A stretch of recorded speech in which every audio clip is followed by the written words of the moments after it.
You're listening to Recovery, Healing, Outreach, and Awareness, a podcast about domestic violence, sponsored by Randy's House of Angels.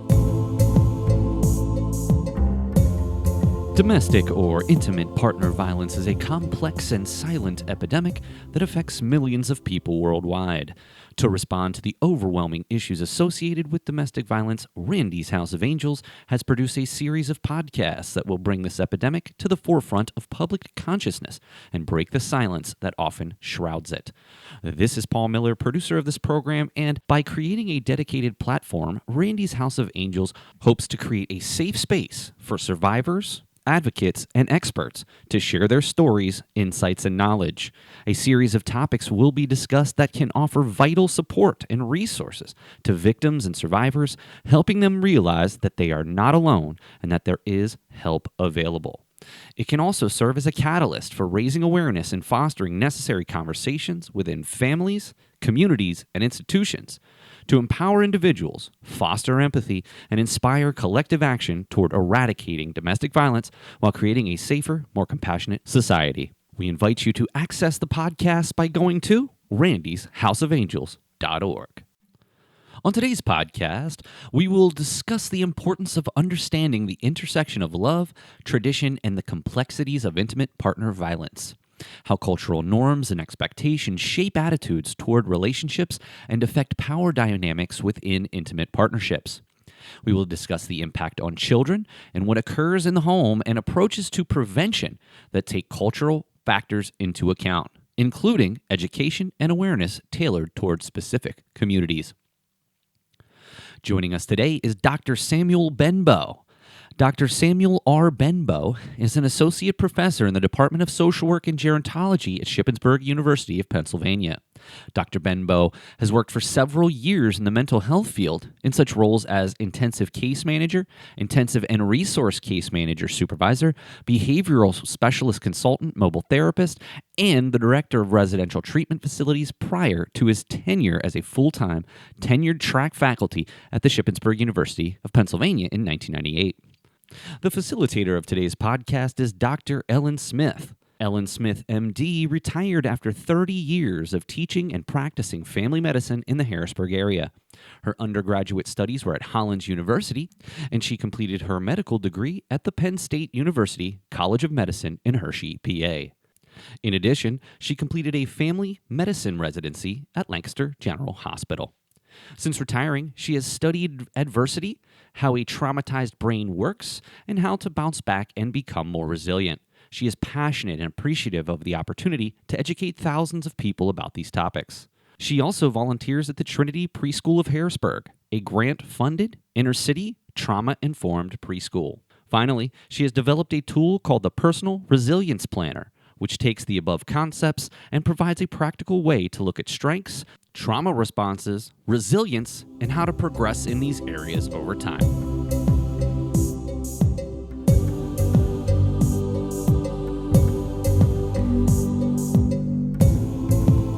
Dr. Sam Benbow, welcome. We're glad you're here. Thank you for having me. You're very welcome.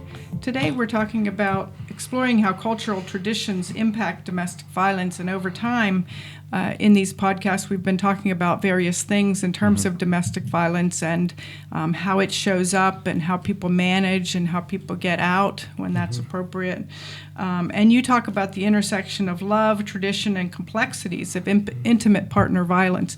Domestic violence, intimate partner violence are similar, the same thing. And I'd love to hear your comments about love, tradition, and the complexities of intimate partner violence. To start, I grew up in inner city Philadelphia, single parent home. I have 3 older sisters and my mom.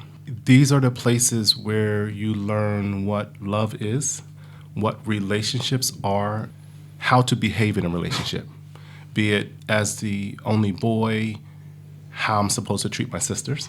It was always reinforced, you never hit your sisters, right? You never hit women. That was from my mom's lens. And then my sisters could hit me. It was okay, but not okay. Like, there was no consequences for them because I was that rambunctious kid. You begin to form your perspective of relationships when almost all my friend group were from single parent homes.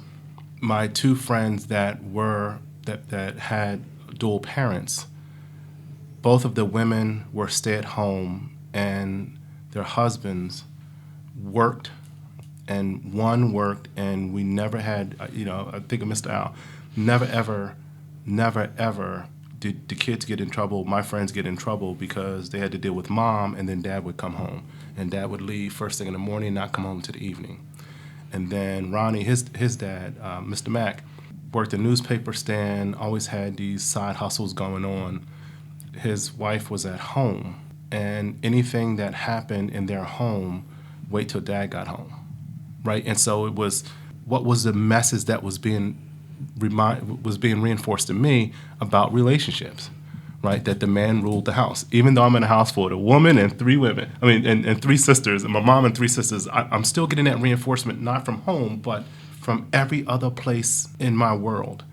And so then it comes to developing relationships with women, be it friends or girlfriends, whatever that means. And my reinforcer is, my mom has boyfriends who are physically assaultive, verbally assaultive, emotionally assaultive.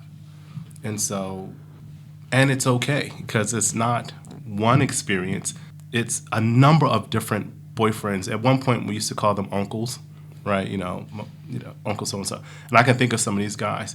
I keep thinking, so how did this impact how I see relationships in inner city Philadelphia, where the norm is that my mom had a house, men would come stay for weeks and or months at a time, depending on what relationship she was in. So what's that telling me? That it's okay to have multiple partners. It's okay to be rude, disrespectful. Now, I'm interpreting this now as a grown man, but then you could call women bitches. You could do things, and the culture was accepting of it. I also grew up in an era where there was rap music that reinforced some of these stereotypes. So it wasn't just in my home, it was in my friend group. It was in the music that we listened to. It was in the TV shows that we watched. So even, there was a time where I watched Hee Haw. But looking at Hee Haw in the 70s to present day, I get sickened, because now you see how the women are dressed, the men are in power, the men are in control, and this was reinforced. And so there was never a woman that was in control. And even though the women ran the house, my mom ran the house, I still behaved as if my mom didn't matter. How does that then result in this idea of culture? So if this is what I'm socialized to think and or believe, I then went in the Marine Corps. Guess what happened? It was reinforced. And you break that cycle by the people that you're around. Now, you could become educated, but it's life experiences. And even my faith system reinforces women are subservient to men. Identify as a Christian. How you interpret that is up to you. For me, men are head of household. Tell my wife that now. Like that shit, it just doesn't roll the same way. And that's okay. That's okay, because I have a very strong, independent wife who, thank God, that was my friend, who ended up being my girlfriend, who ended up being my fiance, who ended up being my wife, and we're going to celebrate 30 years here in a couple of weeks. Congrats, right? That's wonderful. And so my daughters have never seen any other relationship but ours in terms of breaking that cycle of what's acceptable, what's not. They've never, ever, ever heard me call my wife anything else but a pain in the butt. She's probably called me a few names. But there's this respect that we've reinforced in our daughters. There's this idea of what's acceptable, what's not. I don't put my hand on my wife. My wife don't put her hand on me. We don't watch movies or videos. We don't do things that create that kind of environment. And so now I have a 27-year-old and a 21-year-old who have a more difficult time developing relationships because they will not accept. And I kind of go, that's okay. I believe there's someone for everyone. But what happens then in my personal life, now it transfers into the work that I do, right? And so now I'm working with college students, and prior to that, I was a director of a residential treatment facility. And I did work with regards to individual and small group counseling. And part of that work is getting people to understand the impact of relationships and how all that stuff we bring with us, regardless of where it comes from, how that then influences our interaction, right? And so when I talk to students who just met this person, they met them in late August when we came to campus, and by the second week in September, they're in love. And then doing all these weird, odd things, all of a sudden you're changing your appearance. There's so many students I've talked to that kind of go, all right, don't let anyone, I always say, don't let anyone steal your thunder or change who you are. Help you grow, but you got to have some foundation. The problem with it is that they often don't know what their foundation is. And so they have pieces of your personality, pieces of your personality, pieces of yours. And I initially said I grew up in inner city Philadelphia. That's part of my personality. That's culture. And so I said I have a faith system. And in my faith system, all of the 99% of the authority in my community, police officers were males. There were female police officers, but the vast majority were males. Business owners were males. My teachers in middle school and high school were predominantly males. There were females in my elementary school, because that's where they're nurturing and mothering, right? Like they can't do it above that, which is pretty weird. But then I get in the Marine Corps. The vast majority of people around me are male in terms of leadership positions, not just people you interact with, but people who have authority. And how they're carrying themselves guides how you carry yourself, right? And so when I talk to some young people, I kind of go, so why are you in this relationship? Well, Dr. Benbow, hey, I just want to let you know that I'm pregnant. I go, is that a good or bad thing? You're supposed to be happy for me. Wait a minute, so we just spent the last 4 or 5 times talking about how unhealthy this relationship is, and now you're excited because you're pregnant. Now, the social worker in me goes, okay, if you're not careful with how you manage your life, that child's going to end up in our system in some form or fashion. All right, why you got to be negative? I'm not being negative. I'm just being real, right? So there's other drawback to a personality like mine. Let's have real conversation. I would love to sugarcoat it, but the reality of this is, if you're in this unhealthy relationship, I want you to understand why you're still there, and the ability to either identify it or move from it. Because part of this reoccurrence of these unbelievably unhealthy relationships is that it's better than nothing, right? Like when I think back on my mom, and actually think my 2 of my 3 older sisters have been in relationships that I don't know how to be alone. So I'm the youngest. I have a sister who's 11 months older than me, so we're twins for a month, which is really weird. It's just like, and then it's a year break, and then I have 2 older sisters. And my 2 older sisters have been in and out of relationships so often. But I understand it. Like I do. Like this is what we were all raised to see and think was okay, right? So I've been married once, and I'm blessed. Like my wife's pretty cool, right? But it was intentional that I didn't get married that we didn't have children until we were in our 30s. And it wasn't because it was about finances. It was about we need to settle down and figure out what we are as a couple, what we value, and do we have the time and space, emotional space, to take care of a child. And this is not perfect, because we've done things that I look back on like, I wish I hadn't done that. But I understand where it comes from. For example, like so the first time my wife, it's my my oldest daughter, Olivia. She was 2. And this was probably the first time that I had been alone with her for any given time by myself. My wife was like, all right, I'm going to movies with the ladies that I used to work with. I'm like, all right, dude, I got you. Like, we're adults. I got this is my baby. I got her. And one of the things I used to do was I used to throw her up in the air, right? And play with her, because my wife stayed at home for the first 2 years of Olivia's birth. So my wife goes out. This is on a Sunday. My wife goes out, and they go to the movies, and I'm playing with Olivia, and Olivia's just responding, like Googling the whole 9. We having the time of our life. Well, I throw her up.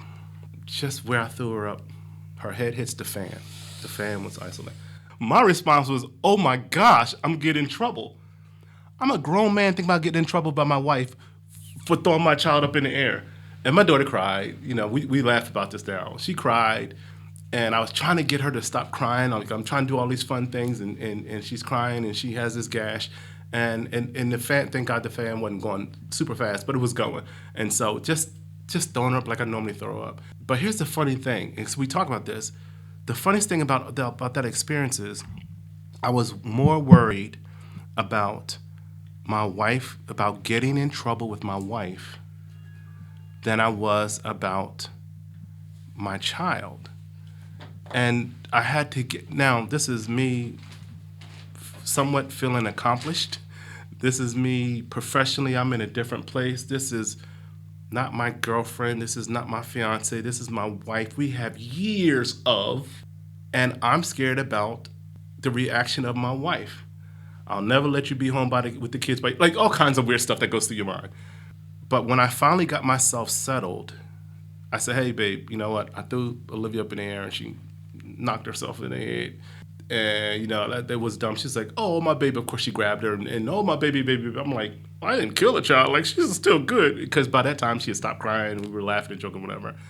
But I have taken this thing as parenting so serious because I don't want the examples, I don't want the experiences that I was raised. And so part of that is respecting my wife as my equal and sometimes my better half. And I'm still a man, right? And you have to understand that so that when there are conflicts, when there are problems, there are challenges, some of the things that I had written all up in my head about how my wife would respond was based on what I thought would happen. And it was complete opposite. And to this day, we still joke about this, right? Because we say that's why my daughter does some of the things she does because she got knocked in the head. But when you talk about culture, when you talk about, you have to be in a position where you're willing to have and or have the ability to have these conversations with each other.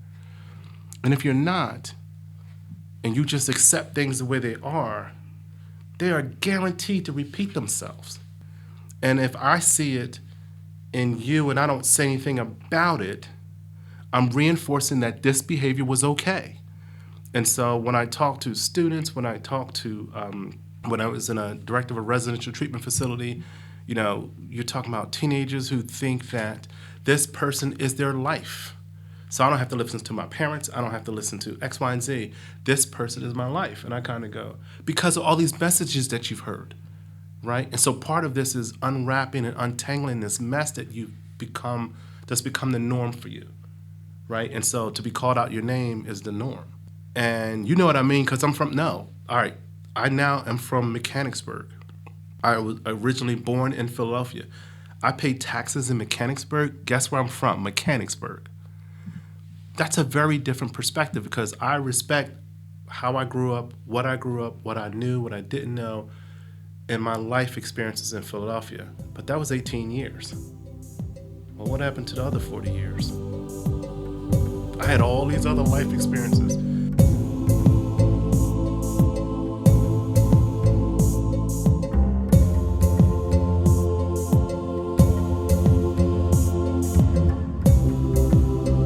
Did you know it costs about $400 to send a child to Randy's Camp or Randy's Kids Club? If you are interested in sponsoring a child, please contact Nancy Chavez at 717-503-4498 or email randysHouseofAngels@gmail.com for more information.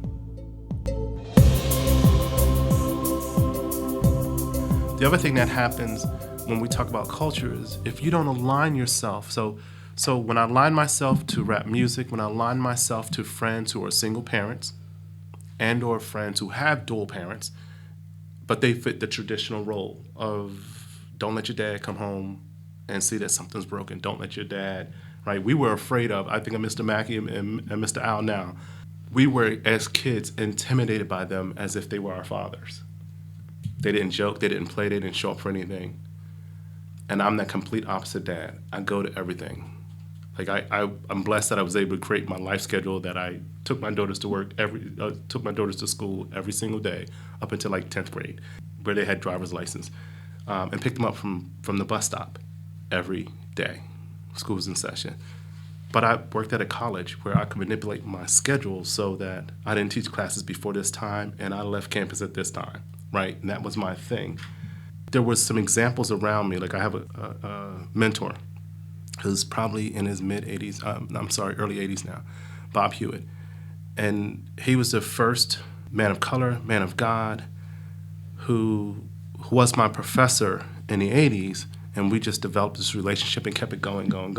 And so when I talk about who you align with, if I'm aligning with the sensationalization of rap music, the sensationalization of TV shows, some of it's black exploitation, but also there are other TV shows, and my friend groups and all that, and I'm having these experiences where men are men, right? And we got to post our chest up, and you don't shake hands, and you don't give hugs, and you don't do those things because those things make you weak or seem weak.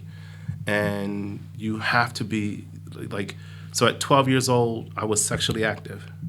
What 12-year-old is sexually active? Except it's the norm, or you see it as the norm. My friends are 13, 14, 15. So 12, 13, 14, 15. That group. Everyone else is playing, there's a game called Catch a Girl, Get a Girl, right? And you may not have heard this, right? Right, and so you go hide, and you hide with somebody, and you kiss them. And that's your version and form of sex. You know these games, you play these games, which again, sensationalizes women in a very different way. It normalizes whatever sex is. Like, you get to determine what sex is. It also sets up this idea that this is normal and expected behavior. And so to talk about somebody outside of their name, to be physically aggressive with someone, if this is the norm, this is the norm, right? And again, my mom could say, don't do these things. Don't hit your sisters, right? Like, I was not permitted to hit my sisters. Yeah, but you're getting beat up. That's inconsistent. That doesn't make sense to me. And so as an adult now, I align with some people. I was thinking about Bob Hewitt in the South, who grew up very similar in his community in Ohio. And I think we aligned so well because he accepted me for who I am, knew that I had flaws, knew that, and he knew my wife, right? He knew my wife as my girlfriend. And again, we're close to this day. But he said that, it's okay to just want to be with your girlfriend. It's okay to just want to be with your daughters. It's okay to not have to go out and do all these other things because I'm feeling like I'm missing something because as a guy, I'm supposed to be doing these things. It's okay to go to church and to be humble and have some civility about how you carry your life. I'm going to wrap it up like this. These things that I'm talking about all form how I then see my world as an adult and how it then impacts how I teach, how I interact in my trainings, how I engage in conversations with people across all spectrums. So that's kind of how I'll wrap that up.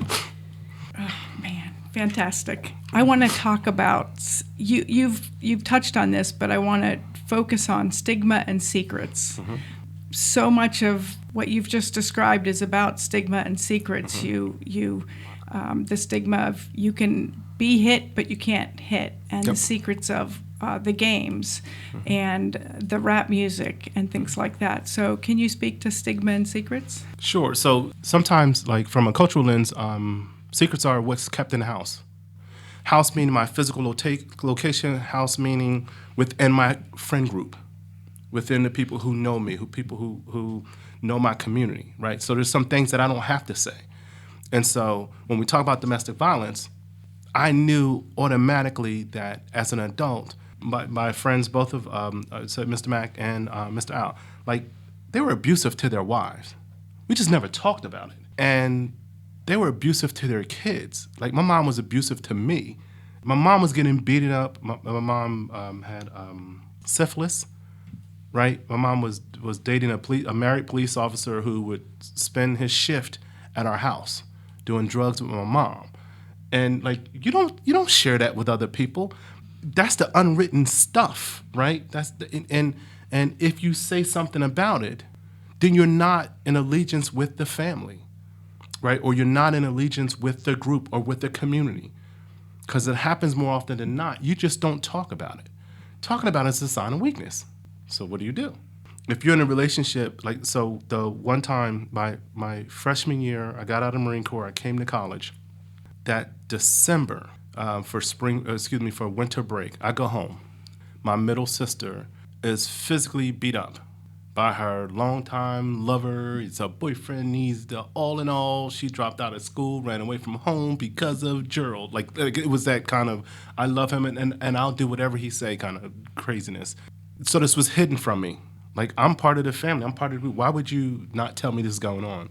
Well, because we were afraid that you would do something. All right, so what am I going to do? I didn't think I would do anything. I go, it's our relationship. Like, it's not okay. It's more common than you think. Like, you're not the first person I've seen getting beaten up. I don't understand why. And so, unfortunately, I saw him, and I reacted, unfortunately, not in a way that I intended to react. Because I couldn't understand how you're going to beat up somebody. You're going to beat up me. Like, we can do this. That's not really a problem. And in response to that, he pulled out a gun. I pulled out a gun. He ran. I shot at him. This is freshman year. This is over. We had like a 25-day, 30-day break before the spring semester started. By the time that experience was over, I just knew I was going to get arrested. Like, I just knew that I was going to get arrested. By the time I left to come back mid-January, they were back together again.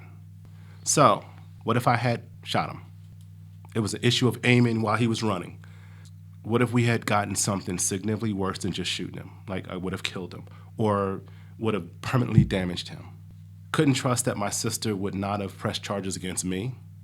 This is at my mom's house. This is the other thing. This is at my mom's house. Like, I'm home for the break. This is at our house. And you have the audacity to bring this fool over here. And that's the culture. No one ever called the police. I'm not incriminating myself now. But right, like, it's one of those things where you think about all of those life experiences, and I go, that was the last time I went home. Like, that was the last time that I spent a holiday home. I got an apartment that May in Shippensburg, and I've stayed in Shippensburg every single break. I've just got an apartment. Because when I thought I was removed from that, that's scary. When something can pull you that back, and it was me pulling myself back, but that incident could pull it back. Ironically enough, here we are years and years and years and years later. All three of my sisters live in Shippensburg. It's the weirdest thing. But we all live in Shippensburg, and our relationship is uniquely different. And even my older sister now, the oldest of us, has an exceptionally unhealthy relationship. And they were actually over my house yesterday. Her and her husband was over my house yesterday. And I go, you just got your foot amputated. How in the world are you still smoking, right? Diabetic, got his foot amputated. Why are you still smoking? Like, help me understand this. And why aren't you saying something to him? They don't have the relationship where they can talk about these things, these real life things. I had a heart attack March the 22nd, 2023. I only know the date because it's my wife's birthday. So she will never let me live it down. Not that I need to live it down, but the fact that I have to take better care of myself because I didn't just impact me, I impacted her and impacted my daughters. But you have to be in a position in a relationship where someone can be honest with you about the things that you're doing and you not go all puffy. Like, I'm hypersensitive to don't manhandle me. Talk to me like an adult, and then we'll have conversation. But the ultimate decision is mine. But my decision is not my own, right? Because my decision impacts my wife, impacts my daughters. And so I was sharing this with my wife last night that my sister and my brother-in-law had stopped over. And she goes, I can't believe that they still smoke. I go, that's them. And he's driving, he shouldn't be driving. That's them. That's the choices that they make because they live day by day. They don't think about how those choices will impact the rest of us. Because if something happens, you're going to rely on us. And so part of that developing the stigma about what it means to be a man is you also got to be respectful enough to know that you don't know all the answers. If you're going to engage in a conversation with someone, be respectful enough that they may have a little more wisdom, a little more knowledge, a little more experience, a little more common sense than you. That's a hard thing to do. You commented repeatedly about communication in relationships, and you've had interactions with students and probably colleagues and folks in the various treatment facilities. Can you give just a couple of things? We're trying to, you're trying to break the cycle. You've broken the cycle, although you're not perfect with your wife. Yep. But you've broken the major part of the cycle. She's never been beat up. No. Oh my gosh, of course. No. But 3 things that those who are listening can kind of take home and think about Sure. in terms of their relationships. Sure. The first is, if you're in a relationship, understand why you're in that relationship, right? That's very hard. So is it to get something out of it? Is it to release your own stuff? Regardless of what that relationship, because it'll be intimate at some point, or is it that you're my best friend? I go, well, what makes you my best friend? And if we are best friends, does that mean there's an understanding that when I'm not doing what I need to do, or I'm involved in something that's so unhealthy, physically or mentally, emotionally unhealthy, or economically unhealthy, that we can have some real conversations? And if we can't have real conversations, why are you my friend? So I know a lot of people. I have less than a handful of people that I can identify as my friend, because you can't have real conversation. Right. And so I kind of go, again, I go to use the example of I'm pregnant. Right. And kind of go, is that a good or bad thing? I can't go congratulations because I don't know. And if I do know the circumstances for why you're in that relationship, I'm not evaluating the relationship. I just can't support it in that way. Right. And so the first thing is have it as best you can, have an understanding of what the relationship, the purpose of the relationship. Second thing is, and this is the hardest thing I think of the 3 things I'm gonna suggest, is like get in tune with yourself. Like you have to be able to understand that you have value and you have worth. You don't get to determine my value and my worth. I do, but I have to teach you how to do that. Because if everybody's told you that you don't have value and worth, I now have to reprogram you to go, because it's only programming. It's a learned behavior. So I got to teach you how to love yourself, how to figure out that you are worth it, and then some. The third thing I'd say is, it sounds horrible, but everybody benefits from counseling or therapy of some sort. It could be through church, it could be through individual group or group work or whatever. Every now and then you need people to bounce this thing off of. Like, did I just really see that? Did I really just experience that? I just walked past and all these guys was Googling at me and making noise at me, and now I'm traumatized from it. Who do I tell that to? I don't know that you need to tell someone who's going to go, all right, let's go get them. I think sometimes to process that, how do I let that go and know that I'm valued and I'm worth, and that's not my value. That's not my worth.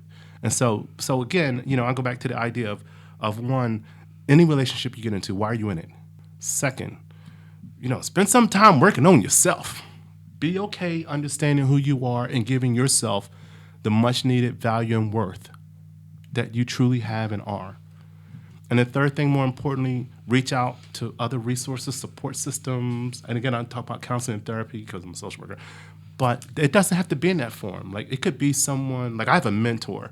I was using Bob Hewitt as an example. That's the guy that I spend time talking to about retirement.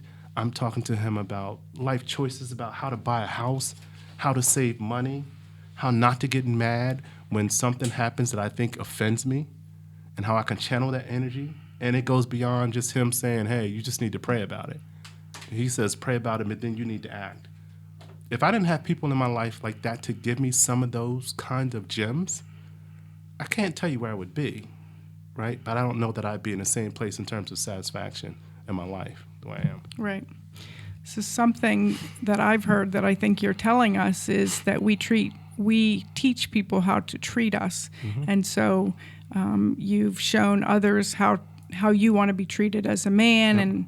And others have taught them other people about how they want to be treated. Mm-hmm. So we have a very short time left. Mm-hmm. Any last minute comments that you just want to make sure that people hear? Yeah. So when I think about like domestic violence, I think about the idea that that it's not a permanent thing, right? It feels like that. It feels like there's no way out. And I kind of go, there's always a way out. But sometimes it requires folks to pull us along, us to align with some people that we trust and believe that have our best interests at heart. So I'm in an abusive relationship, and you tell me to go back to that abusive relationship. You don't have my best interests at heart. You have convenience of, you're the mother of, right? And so you need to be back home with. And I kind of go, no, you don't. And so, part of what I share with people, like, again, I talk about that being to yourself, and understanding who you are and giving yourself value and worth and making sure people around you value and worthy what you bring and who you are, you can break this cycle. You have to do it with resources.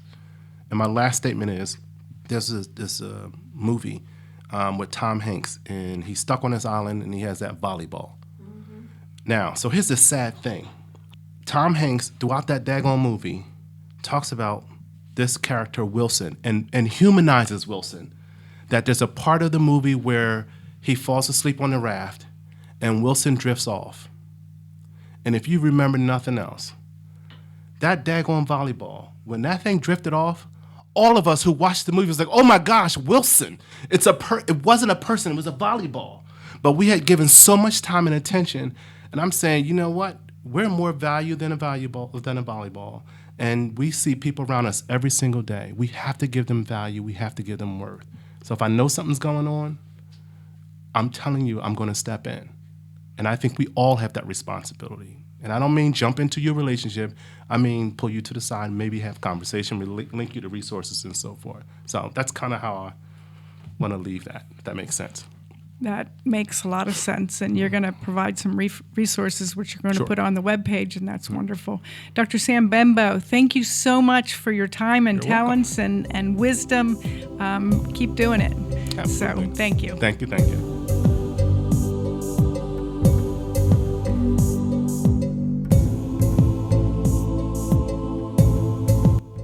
Randy's House of Angels is sponsoring Season 2 of a series of podcasts that will serve as a resource to anyone impacted by domestic violence, including parents, guardians, caseworkers, health providers, advocates, teachers, trauma specialists, clinicians, and more, to provide an overview of domestic violence and how to handle situations where domestic violence is present. Season 2 will include a series of 7 podcasts that will include an overview and understanding the link between domestic violence and homelessness, the relationship between domestic violence and pet abuse, how to navigate domestic violence in an LGBTQ+ relationship, understanding teen violence, the challenges of survivors and resilience revolution from victim to victor, and exploring how cultural traditions impact domestic violence. The podcast will include testimony and stories from experts who work in the field of domestic violence, criminal justice, and social work academia, and a survivor who was a victim of the domestic violence. This podcast will be broadcasted starting in July 24 and running through September of 2024. Go to Randy's House of Angels website at randys.houseofangels.org if you missed the podcast, if you'd like any of the resources that support the podcast, and to take a brief survey. Your feedback is essential to shaping and informing future episodes of our show.